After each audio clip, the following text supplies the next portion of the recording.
Ustam öncelikle zaten aracımı tertemiz bana teslim ettiniz. Bunun için ben ustama teşekkür ediyorum. Ölçümler yapıldıktan sonra hepsinin kararını vereceğiz. Gördük mü canlı yayında ağza olduğunu? Evet, ağza gelmiş sekmanlar. Buradan yağ yukarıya geçiyor ve burada yakıtla birlikte yanıyor. İtme gücüne gerek kalmıyor. Silindir o kadar gevşek ki dokunmayla çıkıyor piston yerinden. Araçtaki sorunları müşterimiz yazmış, bizlere kadar iletmiş. Belli başlı sorunları vardı aracımın. Özellikle aşırı derecede yağ yakıyordu. Buna çözüm bulmak için ben Recep ustamı buldum. Allah razı olsun. İşimi halletti. Arabam şu an tertemiz. Kendi deyimiyle sinek gibi çalışıyor. Nereye usta eşeğe sürek? İşte Çorum Pazarı Süreçliye'nin iyi de Ha. Çorum değil. Çorum değil mi abi? Bu arabanın temel sebebi yağ yakıyordu. Yani yağ yakma demek benzinden fazla yağdan tüketim vardı. Motoru bindirmeden önce dikkat edilmesi gereken şurada aksı hafif arkaya doğru çekmek olacaktır. Çünkü burada motor bağlantısını yaparken aksa değme ihtimali var arkadaşlar. Kaç saniye sürdü çocuklar? 10 saniye sürmedi abi. 10 saniyede motor bindirdik. Çünkü usta hakikaten yoğun bir aşamadan geçiriyor. Beklediğinize değecek yani. Ben beklediğime değeceğine inanıyorum. Zaten test aşamasında da gördüm ben kendim. Ustam zaten bütün detayları bana şeffaflıkla gösterdiği için. Şimdi yapılan iş de ortada. Ne diyebilirim ki yani? Sesinden ben gayet mutluyum. Size dinleyin. Sinek gibi maşallah. Güle güle kullan. Rabbim kaza bela vermesin. Cümlemize inşallah.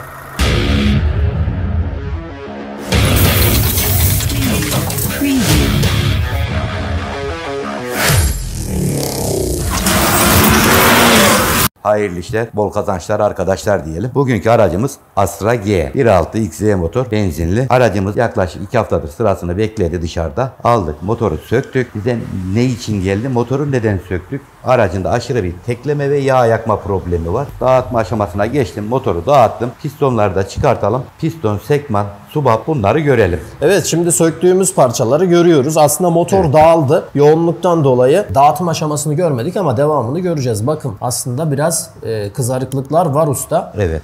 Crank sensörünün içinde olması biraz problem. Geçen Mersin'den mi aramışlardı? Bir Gaziantep'ten. Gaziantep. Bir kardeşimiz aradı. Abi dedi ben Mercedes grubu yapıyorum. Arkadaşımın arabası 1.6 XZ motor Astra'nın benzinlinin motorunu söktüm. Topladım ama araç çalışmıyor. Elektrik tesisatı motor beyni aklına ne gelir? Sürekli krank konum sensör hatası veriyor dedi. Tabii sensörler de sürekli değişiyor bu arada. Değişmiş tabii ki. Arkadaşım dedim sen sensörü değişiyorsun. Karşısındaki okuyucuyu takip et. Ona bak, onu bul, onu çare orada dedim. Tekrar açmış motorun altını. Bana da döndü ve teşekkür etti. Söylediğim yeri halletmiş ve araba çalışmış. Abi dedi araba çalıştı, hiçbir problem kalmadı ama 3000 deviri geçmiyor. Yaptığın yerde yalpa var dedim. Onu iyi çöz. Tamam abi dedi. Teşekkür etti ve kapattı.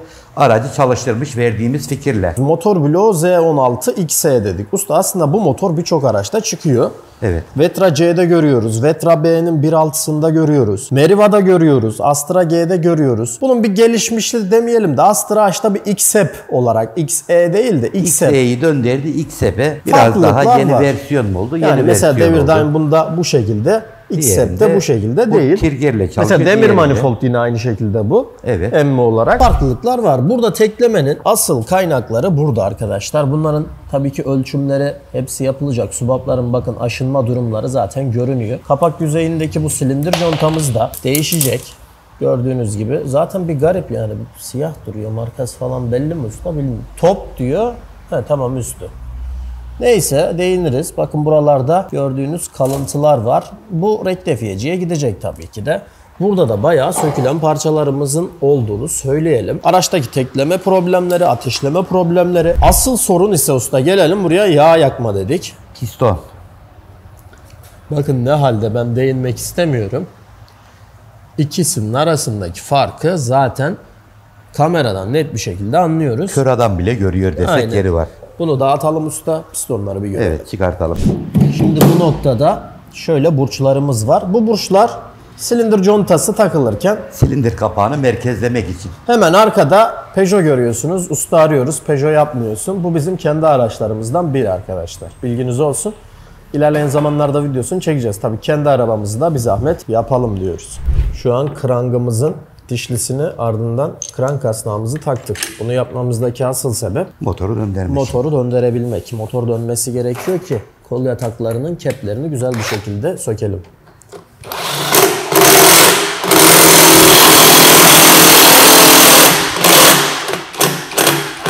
fırıl fırıl döndüğünü gösterdik. Artık kepleri basit bir şekilde sökeceğiz. Pistonları yukarı doğru alacağız.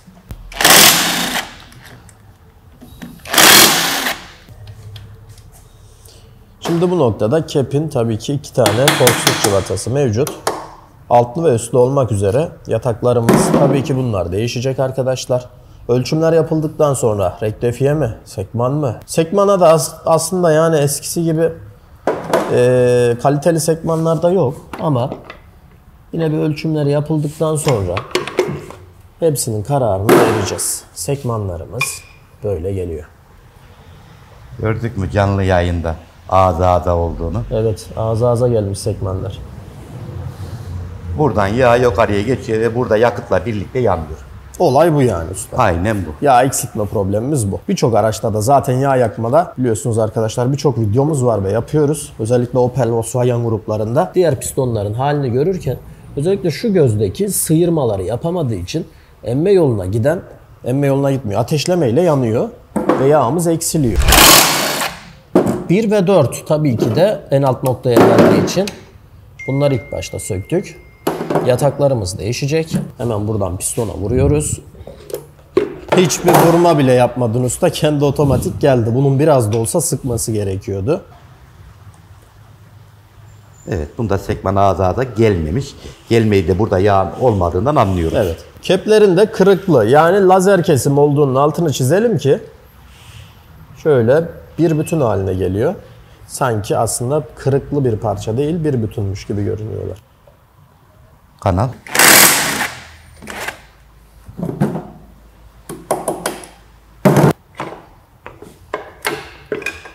İtme gücüne gerek kalmıyor. Silindir o kadar gevşek ki dokunmayla çıkıyor piston yerinden. Bakın gördüğünüz gibi dokunmayla çıkıyor. Yani bunlar aparatlarla zor bela çakılan pistonlar ancak gördüğünüz gibi şöyle ittirmeyle bile basit bir şekilde geliyorlar. Burada külbütör kapağını görüyoruz. EGR sistemi büyük ihtimalle yeni değişmiş. Parlıyor arkadaşlar. Acaba teklediği için mi bilmiyorum. Herhangi bir bilgi paylaşılmadı. Sıvı contaları görüyoruz. Karterin en alt noktasında bakın bu süzgecimiz en yukarıya kadar aslında yağ gönderiyor. Kuru dişli Astra J'lerde yağlı vanos olarak çıkıyor ve diğer parçaları da burada görebiliyoruz. Son pistonumuz kaldı. Kep cıvatalarını söktük. E10'luk cıvatalar çıktı. Bakın ittirmeden ustamız aslında kendi otomatik gelmesi gerekiyor. Keplerin yatakları beraberinde çıkıyorlar. Yatak montajı gerçekleşti. Bakalım bu nasıl gelecek. Hiç itmiyor bile. Kendi içinde oynuyor. Yağ yakması gayet normal. Üçüncü piston çıktı. Yatağı görelim. Çizik çizik. Yatağı görelim. Evet, bayağı bir çizik var.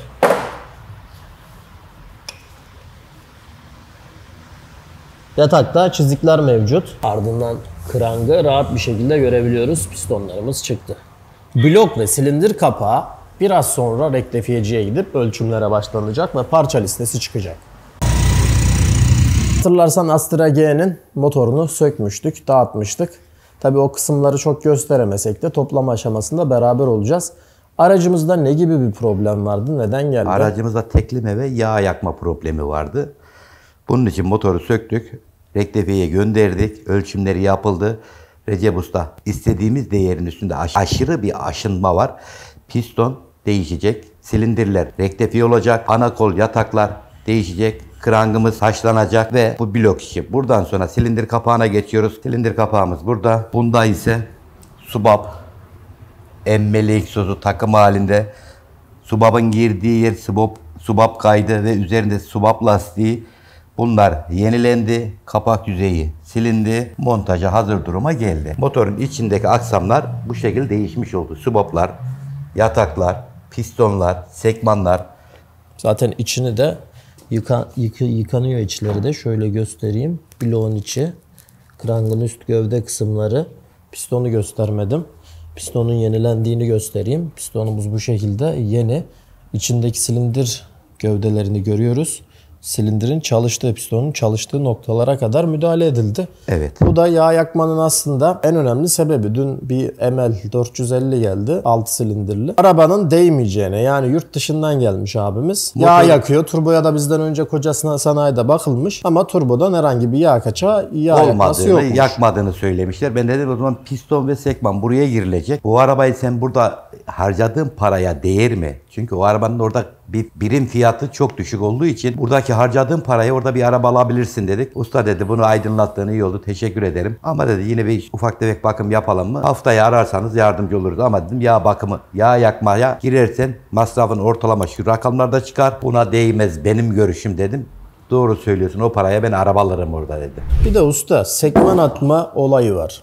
Biz kesinlikle çok önermiyoruz. Ya Kesmiyor da. Attığımız da oluyor şimdi. Atılan oluyor ama yüzeydeki aşıntılar çok az derecede Önce olduğu zaman. Buranın ölçümü yapılacak. Aşıntıyı görmen lazım. Sekmanı kurtarıyor mu, kurtarmıyor mu? Mesele orada. Aynen öyle. Sekman kurtarmıyorsa bir farklı piston, bir farklı kesim. Ama bu kadar sıfır motora tabii dönüşür. ki yapılmışken de bence rektifiye yapılması en Ya mantıklısı. senin kaçtığın burada sekmanı da alıyorsun. 4 tane pistondan kaçıyorsun paradan. Evet, o yüzden sağlıklı pistonlar alsak araçta uzun ömürlü kullanmaya kadar gidebilir.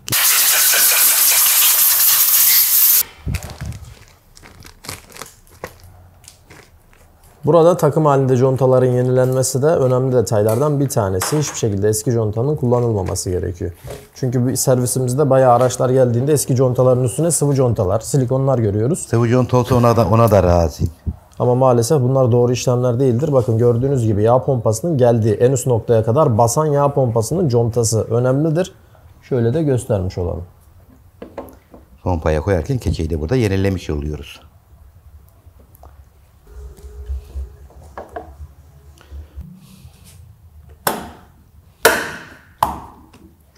Tak beni diyor. Dizilimleri yapıyoruz. Bunların tabii ki onluk cıvatalardan oluştuğunu söyleyelim. Bu aslında tek Astra G'de çıkmıyor bu motor. Merivalarda da çokça kez görüyoruz. Yarı otomatik sistemiyle.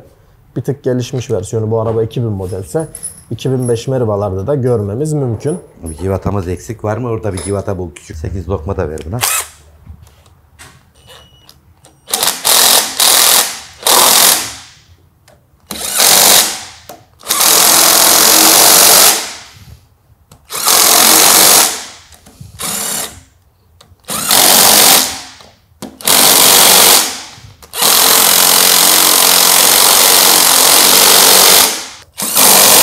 Usta istersen burada çıkan ürünleri kısaca bahset. Bunları da hemen kaldıralım. Hemen geliyorum. Şuradan da göstereyim.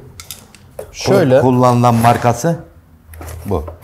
Değişen piston takımı, subap takımı, keçe takımı, bujilerimiz. Bujiler var. Artık Bunlar takarken de montajda hala yeni parçalara devam ediyoruz. Şöyle bunları da göstermiş olalım diye hemen aşağı alın. Tabii tabancaya güvenerek iş yapmıyoruz. Küçük tabancanın en fazla sıkabildiği derece 25 Newton'larda, 30 Newton'larda. Yürü. Arkadaşlar, geçen bir arkadaş da aradı Antep'ten, selam olsun. Abi dedi, bu motoru söktüm. Ben Mercedesçiyim ama arkadaşımın, samimi arkadaşımın hatıra dedi söktük sökmez olaydım. Arabayı bitirdik, rektifiyesi yapıldı, araç çalışmıyor. Sürekli krank konum sensörü veriyor. Değişiyorum, 5 tane sensör taktım, araba çalışmıyor. Karteli aç dedim, kardeş bu içindeki saç eğridir. Rektifiyeci dikkat etmiyor, masada sürüklerken bak içi boş. Bu eğiliyor, o yanlı bu yanlı. Eğildim mi bu okuyucu arasını mesafe bozulduğu an bu araç çalışmaz. Veya bunun bir tarafı hafif eğildiğinde bu araç gaza istediğin kadar bas 3000 devri geçmez. Konuyu bahsettim. Çocuk burayı, arkadaş çocuk demeyeyim. Arkadaş burayı yaptı. Teşekkür etmek için aradı. Abi dedi araç oldu, çalıştı, sıkıntı yok. Anahtarı görünce çalışır oldu dedi. Ama dedi 3000 devre geçmiyor. Tamam o düzelttiğin saç var ya dedim, tarif ettiğim. Evet abi dedi. O sacın bu sensörle arası mesafesi açık. Bir yerisinde daha eğrilik var. Tekrar karteli bir daha sökeceksin. Yağı koydun çalıştırdın ama sana iş. Karteli sök. Önden krangı çevire çevire bak. Bu arada açıklığı göreceksin. Orayı düzeltmeye bak. Yoksa krangı sök, motoru sök, sacı değiş. 2 yolun var dedim. Bu saç eğri. Şimdi de gaz yemediği problemin o dedik.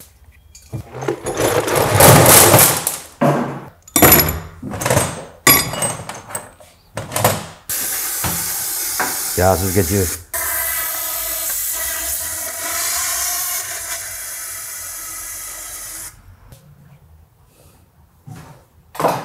Yağ pompa süzgecinde olay dün BMW'ye indirmiştik, hatırlar mısınız bilmem ama araya koyarım, araya bir yere koyacağız onu da.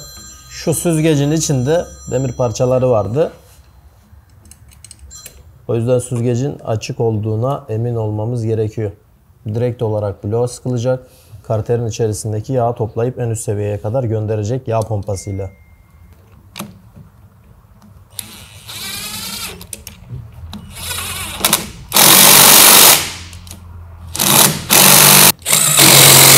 Bu da sabitleme cıvatasıydı. Bu şekilde süzgecimiz karterin içerisinde dolanıyor.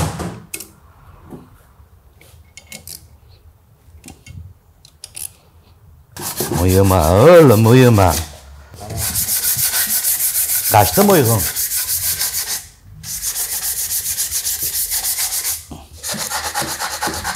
Hava. Altına bak orada bak. Burada önemli bir detay daha var. Değineyim mi usta? Değil abi. Değinelim. Niye değinmeyelim? Her şeyi değiniyoruz. Bakın bu ne? Arka krank keçesinin Kepi. kepi. Doğru mu? Evet. Arka krank keçesinin kepinin içinde Salmastıra olur. salmastıra mı deniyor ona? Ama salmastıra artık çok yaygın değil. Onun için bak burada biz ne yaptık?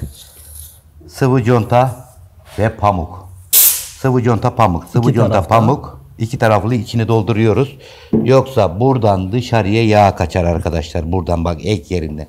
Bak koyduğumuz sıvı contanın buradan çıktığını görüyoruz. Evet. Krank keçesi de yeni. Önemli bir detaydı. Baran öğrendin mi? Öğrendim abi. Sen öğrendin mi çocuğum? Karteli. Aferin. Aracımızın Opel'lerde genelde gördüğümüz varan karterinde conta olmuyor. Olmuyor. Ek bir conta yok. 1.3'te de olmuyor. 1.3'te de yani genelinde yok. Yeni versiyonların çoğunda yok artık. Ek bir conta yok. BMW'lerde var, Range'lerde var. Evet abi. Neyse Opel'den devam edelim. Bunda sıvı contayla çıkıyor fabrikasyon. Tabii fark etmiyor. Önemli olan orada bir conta görevi görmek ve hiçbir şekilde kaçırmamasını sağlamak. Kullanılan sıvı contanın da kaliteli olması lazım. Artı 320 derece. Evet. Yani bu diyor ki sıcaklığa ben 300 derece dayanıklı bir sıvı contayım diyor. O yüzden kalitesi de zaten İnşaat silikonuna tartışılmaz. paydos arkadaşlar. Koymayın, kaçırır, tutmaz, ısınıp soğuduğunda kemik olur.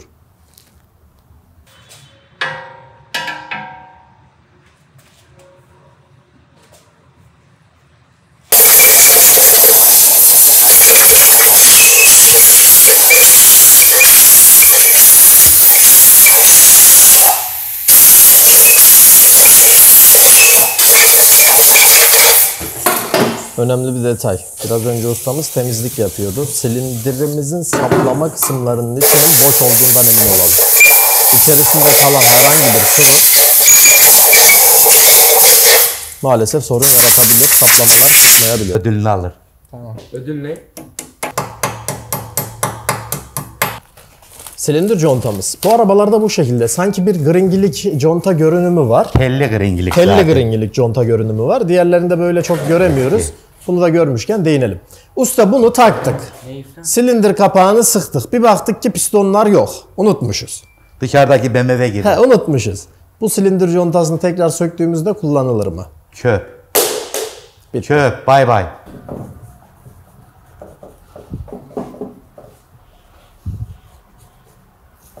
Bu contayı ters takma ihtimalimiz var mı? Var tabii. Yağ kanalını kapatabiliriz. Su kanalını kapatabiliriz. Araban çalışır. Yağ lambası da söner ama üst eksantrik bölümüne yağ çıkmaz. Eksantriklerin sarar, kitleri atar. Yine söner mi lamba usta? Tabii Bazı ki. arabalarda sönmüyor çünkü. Yağ pompanın altta iş yapıyor. Pompa çekiyor, gönderiyor, yataklara veriyor. Ama buradan silindir kapağına eksantriğe yağ çıkamıyor. Mesela örnek veriyorum. Bunun müşürü, yağ müşürü şurada takılı olsaydı, şurada bir yerde. Lamba yanardı. O zaman yanıyor değil mi? Çünkü Ama bazı bak, arabalarda bak, karşılaşıyoruz. Bak bununki burada olduğu Evet, için bununki bak, bu burada delikten yağlamayı aşağıda olduğu yapıyor için. diyor. Doğru diyorsun. Burçlardan geçtiğine emin olalım. Contanın ön arka tarafına, top yazısına, yağ kanallarına, su kanallarına dikkat et. Burca geçti mi? Benimki geçti. Hazırla.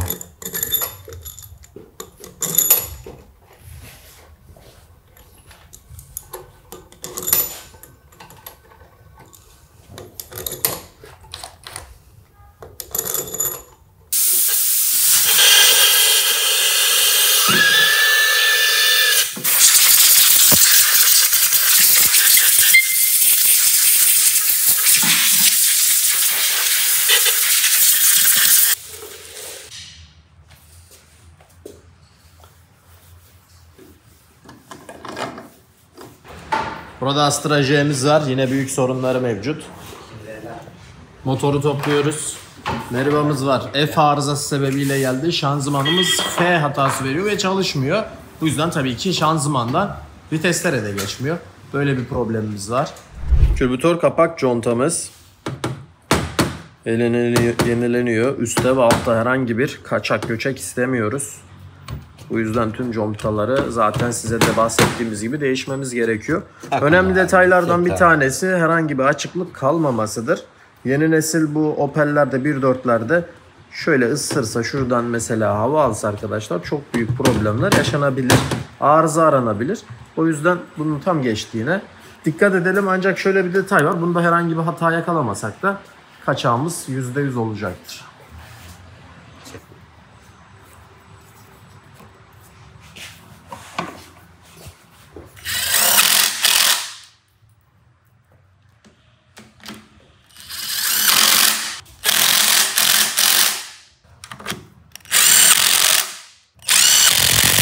Doğru. 2 tane de burada. Biraz önce takmış olduğumuz havalandırma hortumunu hatırlarsınız. Şöyle göstereyim. Bu şekilde kelepçeyle külbütöre kadar bağlanıyor. Havalandırmanın araç üzerindeki açıklığı çok önemlidir. Yeni nesil araçlarda havalandırma kapalı olduğu zaman turbo rahat bir şekilde nefes alamaz. Bu yüzden geri dönüşe yağ basabilir, yağ yakmaya sebep olabilir. Mesela bir detay daha buradan söyleyebiliriz. Ancak tabii ki bununki düz boru olduğu için içerisinde açık olduğunu da tamamen söyleyebiliriz. Turbo yok. Benzinli bir motor. Atmosferik. Evet.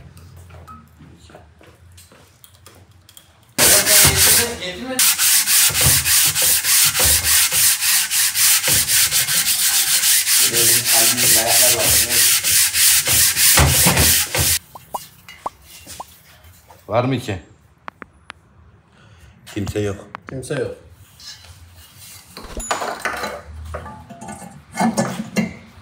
Nereye usta eşeğe sürek? Geçti Çorum Pazarı Süreçliye'nin Niğde'ye. Ha. Çorum değil. Çorum değil mi abi? Tamam. Güzelce bir sil bunu. Şimdi daha önce burada boyayla işlem yapmışlar. Biz bu boyaları hiçbir şekilde kayla almadık. Bakın burada kapağın üstünde boyalar var. Sımpara çalımları. Şöyle biz aparatımızı, bakın şurada boyalar var. Ama olması gereken orijinal konum şu. Bakın dişli üstünde zaten fabrika koymuş. Şöyle biz yine belirgin bir şekilde gösterebilmek adına eşitledik. Egzantrik konumu bu. Krankın konumu da şu. Altında çizgi var. Krank bu şekilde baktığı zaman piston en üst noktadadır. Ardından kapağını kapatabiliyoruz. Şurada dur ne abi?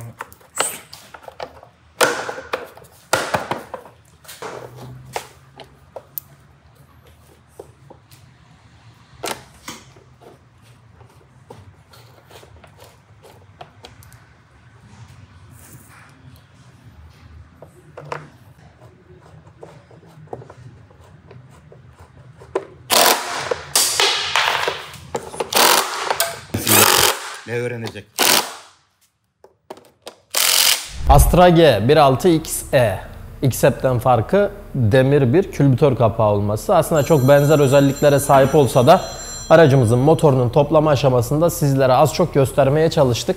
Bu arabanın temel sebebi yağ yakıyordu. Yani yağ yakma demek benzinden fazla yağdan tüketim vardı. Aracımızın tabii ki rektifiye aşamalarını gösterdik. Piston, subap, kapak her şeyi göstermeye çalıştık. Şimdi birazdan bindireceğiz ama yağ yakmanın temel sebebini tam araştırmak önemlidir. Neden önemlidir? Turbolu bir aracınız varsa turbodan dahi yakabilir. Kartel havalandırmanız tıkalıysa bundan dolayı turbo geri dönüşe havadan dolayı arkadaşlar maalesef geri dönüşten yağ kaçırmalar. Bu da tabii ki yağ yakmaya sebep verecektir. Bu yüzden PCV valflerimize dediğim gibi bu aşamalara baktıktan sonra motorun iç kısmındaki eksiltmeyi tam teşhis etmek gerekiyor. Tabii külbütör kapaklarından dolayı da yağ yakabiliyor ancak Baran şöyle yaklaş. Bu arabanın öyle bir külbütör kapağı yok. Yani valfli bir sisteme sahip değil. Bundan dolayı da külbütör kapağında herhangi bir şekilde yağ yakma gözükmüyor. Şimdi motoru bindireceğiz. Motoru bindirmeden önce dikkat edilmesi gereken şu şekilde bir alanımız var. Şanzımanı indirmedik, traverse dokunmadık. Ancak yapmamız gereken şurada aksı hafif arkaya doğru çekmek olacaktır. Çünkü burada motor bağlantısını yaparken aksa değme ihtimali var arkadaşlar. Bundan dolayı da aksa zarar vermek istemeyiz. Üstüne bindirelim, üstünde devam edelim. Ustamız burada belirtiyor. Bindirmeden göster dedi. Bu tapa komple silikon doluydu burası. Komple yeniledik. Ve sarı taktık bir daha çürümesin. Sizdeyiz. Evet indir oğlum. İndirirken motorumuzun arkayı sağa sola kırmamasına, şanzımanın üzerine binmemesine önemli dikkat edelim. Şanzımana dikkat et. Volant bak ne güzel yerine gidiyor. Evet volantı indirelim. Volantı görüyoruz. Şanzımanın içine yerine gidiyor artık. Tamam kal oğlum bak. Gördün mü kendiliğinden geçecek neredeyse. Önemli bir detayımız ise buradan katalizör ve arkadan sağı solu kırmamak. Hiçbir müşterinin aracına zarar vermemek önemli bir konulardan biri. Burada şanzımanla motor birleşimi bakın baskı Bura balata birleşti yani bölümü. işlem bitmiş demektir. Burç da yerine girer. Bütün vidaları sıkarsın. Tamam. Ver lan. Ne vereyim usta? Evet motorumuzun geçtiğini görüyoruz. Yiğit. Yiğit. Tık diye geçti Bak gördük. burcunu gördük mü burayı? Bak parmağımın altı. Gördük. Bak burç nasıl kavuştu. Evet. Bu da ne demek? Priz direğimiz balatanın göbeğine kip diye ben yerime geçtim. Artık kavramayı yapabilirim demek. Kaç saniye sürdü çocuklar? 10 saniye sürmedi abi. 10 saniyede motor bindirdik. Doğru abi. Doğru mu? Doğru abi. Bu arada usta ben anlatırken motor 10 saniyede geçirdi. Ya ilmini bilirsen motor zaten oranın kendi mal olduğu için gelir kavuşur yerine. Ve elinle de bu civata sonuna kadar gider. Ama uğraşırsan bu civatayı tutturmaya, diş kaptırmaya, motor priz direğe oturmaz, sıkarsın, oturdu sanarsın balatanın göbeğine yersin. Bu sefer de kalkışlarda silkelemeye başlayacak aracın. Türlü türlü oyunları var bu işin. Kavuşmuş mu motorumuz? Kavuşmaz olur mu sanki bir bütün gibi Kavuşmayı duruyor. boş ver birbiriyle ona öpüşmüş denilir. Sevişiyorlar usta.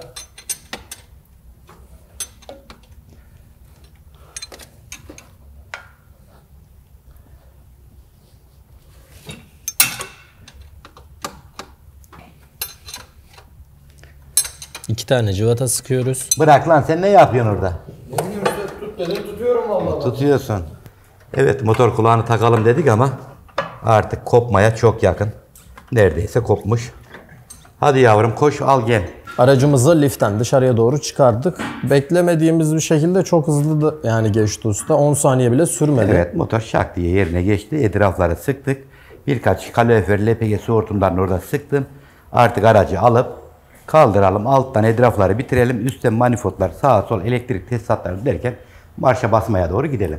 Motoru bayağı güzel temizlemişiz. Pırıl pırıl parlıyor gördüğün gibi. Evet. Bu çocuklar bayağı bir emek harcadı. Yıkadılar, temizlediler. Biraz önce değindiğin gibi kulak sıkıntılıydı. Kopuktu, Bu şekilde yenilendi. yani takmak istemedik. Üstünde şarj dinamosu takılacak, emme manifoldu takılacak. Tabii ki bunların elektrik bağlantıları da mevcut. Aynı zamanda su hortumları, elektrik tesisat grupları bu şekilde görüyorsunuz. Motor gayet güzel duruyor. Evet. Olması gelen konuma geldi. Kulağını taktım. Etraflarını sıktım. Artık hortumdur, kelepçedir, tesisattır, sudur, antifrizdir, klima kompresörüdür, VK'cı krank kasna montajını yapıp marşına basacağız.